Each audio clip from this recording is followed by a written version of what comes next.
दोस्तों आज हम जो जिस 4 पिलर की बात कर रहे थे उसमें से जो आखिरी पिलर है, धर्म की बात हो गई जो हमारे हाथ में है। पैसा कमाना, मेहनत हमारे हाथ में है, उसका रिजल्ट भगवान के हाथ में है। जीवन साथी भगवान के हाथ में। अब चौथा और आखिरी है मोक्ष। हिंदू जिसको मोक्ष कहते हैं, इस्लाम में जिसको कयामत के दिन अल्लाह क्या देख के हमारा हिसाब करेंगे। बात तो अल्टीमेटली सेम है। जो 2 कंधों पे फरिश्ते थे वो लिख के इसके मुताबिक स्वर्ग नरक मिलेगा, मतलब ऐसे जन्म मिलेंगे जो कुछ भी आगे जाएगा। हिंदू में भी यही कहा कि भाई हिंदू में ये करने के बाद ऐसे करके एक ऐसा लेवल के ये स्वर्ग नरक अच्छे बुरे से ऊपर उठ के भगवान में मिल जाए। मोक्ष मानी बूंद समाई सागर में, अपना अस्तित्व ही खत्म हो जाए, ये जन्म जन्मांतर के जो फेरे हैं उसमें से निकल जाए, इसको मोक्ष कहते हैं।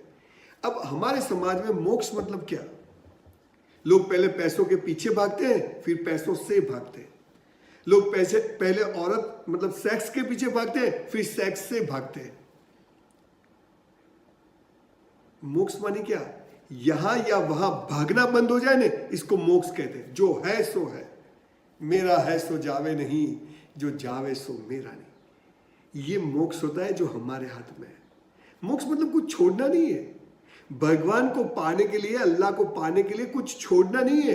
पर जब भगवान मिल जाता है तब सब कुछ अपने आप छूट जाता है। ये मोक्ष होता है। पाया नहीं जाता, हो जाता है। देखिए साहब, बहुत बड़ी बड़ी फिलोसॉफी करने वाला मेरा लेवल नहीं है, पर मेरी सीधी सादी भाषा में मैं कहूं तो ये जो आखिरी है मोक्ष, वो हमारे हाथ में है। मैं आपको इसका बिल्कुल आसान रास्ता बताता हूं। अगर आपको मोक्ष चाहिए तो आपके पास 25-50 हजार रुपया अगर हो जाए, आपको किसी को देने नहीं है, आपकी कोई रिस्पॉन्सिबिलिटी नहीं है, तो उस 25-50 हजार रुपया लेके अपने गांव में जाइएगा, या आपके शहर में, आपके आजू बाजू में आपके कुटुंब की कोई बहन दिकरी, हम लोग गुजराती जिसको बोलते हैं कुंवासी, मतलब गांव की कोई लड़की, वो दुखी है, विधवा है, उसका कोई है नहीं, बेटा नहीं कर रहा है, आगे पीछे, ऐसी औरतों को 12 महीने का खाना, हम लोग इसको सिद्धू सामान बोलते हैं, 12 महीने का ग्रोसरी उसके घर में दिलवा दीजिए, किसी को बताइएगा मत, वापस आइए, जीते जी मोक्ष मिल जाएगा हमको। बहुत बड़ा मंदिर, बहुत बड़े मस्जिद है, चलो अब थोड़े इंसान बनाते हैं, चलो थोड़े इंसान बनाते हैं। साला मैं बिल्डर का काम करता हूँ, बंगलों में रहता हूँ, और मेरी बहन किराए के मकान में रहती हूँ। लानत है मेरे पैसों को। मैं गाड़ी में घूमूं, मेरी सिस्टर के पास स्कूटर ना हो, अरे लानत है मेरी गाड़ी को। ये भाव पैदा हो जाए ना, इसको मोक्ष कहते हैं, और ये हमारे हाथ में है। छोड़ के जाओ या दे के जाओ, लेके नहीं जाना है साहब, ये लिखा है। कोई लेके नहीं गया। एक सुई भी, चाहे वो मुकेश भाई अंबानी हो, चाहे जयललिता जी, कोई लेके नहीं जाएगा। न बिल गेट्स, न स्टीव जॉब्स, कोई वॉरेन बफेट, कोई लेके नहीं जाएगा। मैं ये नहीं कहता छोड़ दो, पर मेरे परिवार की कोई बहन दिकरी कुआं से दुखी नहीं होनी चाहिए। ये भाव पैदा हो जाए, भले मैं मर तो भी ये मोक्ष है, अपने आप में जिंदा मोक्ष है साहब। सरदार पटेल इसका सबसे बढ़िया दृष्टांत है। देश का गृह मंत्री गुजर जाए और जेब में खाली 250 रुपये, और वो 250 रुपये भी अपनी बेटी वो मनी बहन को बोलते हैं कि ये गवर्नमेंट में डिपॉजिट करा दो क्योंकि सैलरी में से बचे, और तभी जाके हम गुजरात में इसका 3000 करोड़ का स्टैच्यू ऑफ यूनिटी बनाया। इसको कहते हैं मोक्ष। गांधी जी, जिसकी धोती में एक जेब नहीं था, पर जिया ऐसे कि आज भारत में ऐसा एक जेब नहीं है जिसमें गांधी ना हो, इसको कहते हैं मोक्ष। ये मोक्ष हमारे हाथ में है। आखिरी स्टेज हमारे हाथ में है। हमारी कोई इच्छाएं बाकी हो और हम मर जाए तो इसको मृत्यु कहते हैं, पर हमारी कोई इच्छा बाकी ना हो और हम मर जाए तो इसे मोक्ष कहते हैं। धीरे धीरे ये बात समझ लेनी पड़ेगी। बड़े भिखारी नहीं बनना है। ये देश बाल्यावस्था, युवावस्था, प्रौढ़ावस्था, वानप्रस्थाश्रम, ये सब बहुत सारी चीजें इस कल्चर ने दुनिया को बताई है। हम लोग इसको जीते नहीं है। बहुत मेहनत करना है, बहुत पैसा कमाना है, और फिर आफ्टर एज ऑफ 50 समाज को वापस करना है। That is called. मुझे कई लोग बोलते हैं मेरे 80% सेमिनार्स फ्री होते हैं। अब मैं थोड़े बहुत पैसा लेता हूँ, कुछ पेट्रोल पानी के निकल जाए इसके लिए। और वो भी वहीं से लेता हूँ जिनको मेरा प्रोफेशनल यूज़ करना हो। अगर कुछ सोसाइटी हो या स्कूल कॉलेज, मैं आज भी नहीं लेता हूँ। अगर गवर्नमेंट की हो या जहाँ पर पैसे का पर जहाँ पर होते तो मैं लेता हूँ, भाई दो मुझे भी, ब्राह्मण को भी चाहिए पैसे, और अब तो मुझे अच्छे अच्छे स्कूल्स बनाने। बहुत अच्छी तरह जीने की ज़रूरत है। सरदार पटेल गांधी जी को आइडल मान के जीने की ज़रूरत है।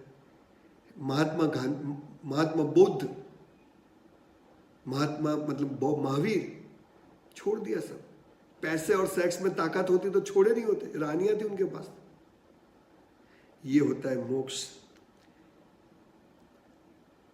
हमारा घर नहीं पर पूरा संसार, पूरी दुनिया हमारा घर है, ये भाव पैदा हो जाए, इसको कहते हैं मोक्ष। जंगल में जाने से कुछ छूटता नहीं, वहां पर बीवी बच्चे सब दिमाग में साथ में चलते हैं, पर यहाँ घर में रह के भी उनसे अलिप्त होके अपने आप में मस्त रह के आप एक अच्छी जिंदगी जी सकते हो। पूरी दुनिया मेरा घर है।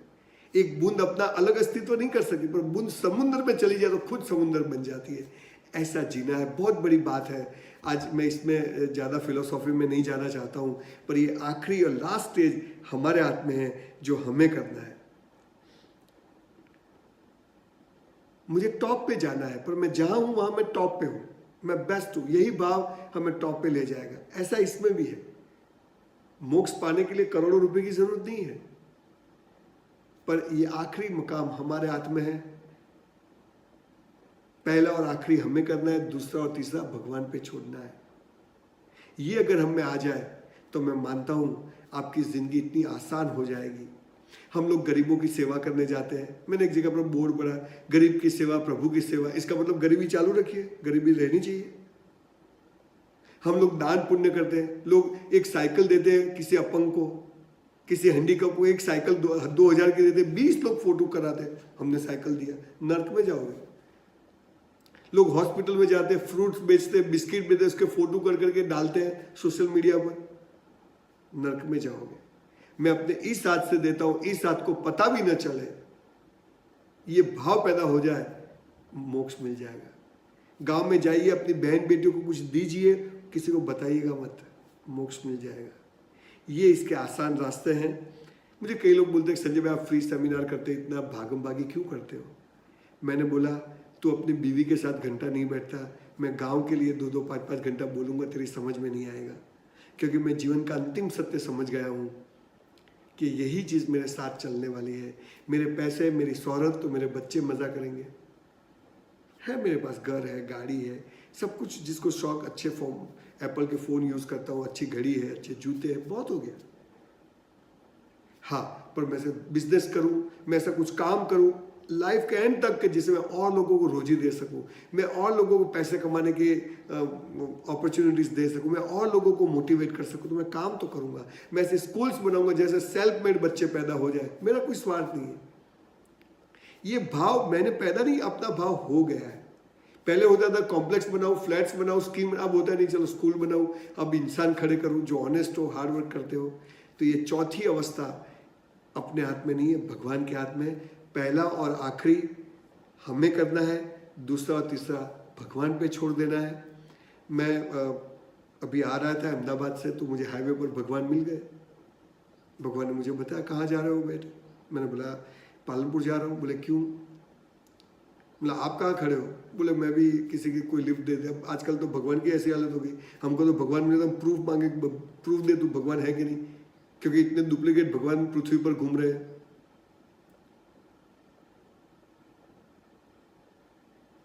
बहुत प्रॉब्लम वाली बात है। तब भगवान को मैंने बताया कि भगवान कोई मजे में नहीं है, जिसको बोले सब जीवन में मजा नहीं है। क्यों ऐसा है? क्यों किसी को जीवन में मजा नहीं है? तब भगवान ने मुझे एक बहुत अच्छी बात बताई। भगवान ने कहा तू करता वो है जो तू चाहता है, पैसा और सेक्स। तू करता वो है जो तू चाहता है, फिर होता वो है जो मैं चाहता हूं। हम लोग उल्टे पड़ते हैं। तो मैं बोला करूं क्या? बोले तू करने लग वो जो मैं चाहता हूं, फिर देख होगा वो जो तू चाहता है। धर्म और मोक्ष कर, ये दो मैं तुझे दूंगा। ये गीता का श्लोक है, कुरान शरीफ की हदीस है। ये दो करिए, ये दो मिलेंगे। ये दो हमारे हाथ में नहीं है। पाना, मेहनत करना, निभाना, बहुत बड़ी बड़ी बातें लोग बताते हैं, सिंपल बात, स्वर्ग और नरक की बात करते हैं, जन्नत में हूर की परियों की बातें करते हैं, पर इस पृथ्वी पर मरने के बाद तो मैंने देखा ही नहीं, कहाँ स्वर्ग, कहाँ नरक, कहाँ कयामत, कितने साल किसने देखे, मुझे आज की फिक्र है। मैं ये दो करूँगा, ये दो भगवान पे छोड़ दूंगा, तो मैं मानता हूँ मेरी लाइफ बहुत अच्छे से हो जाएगी। आज से इसी पल से मैं ऐसे जीने लगूँ तो फियरलेस लाइफ हो जाएगी, बहुत अच्छी तरह आप लाइफ जी सकेंगे। Thank you.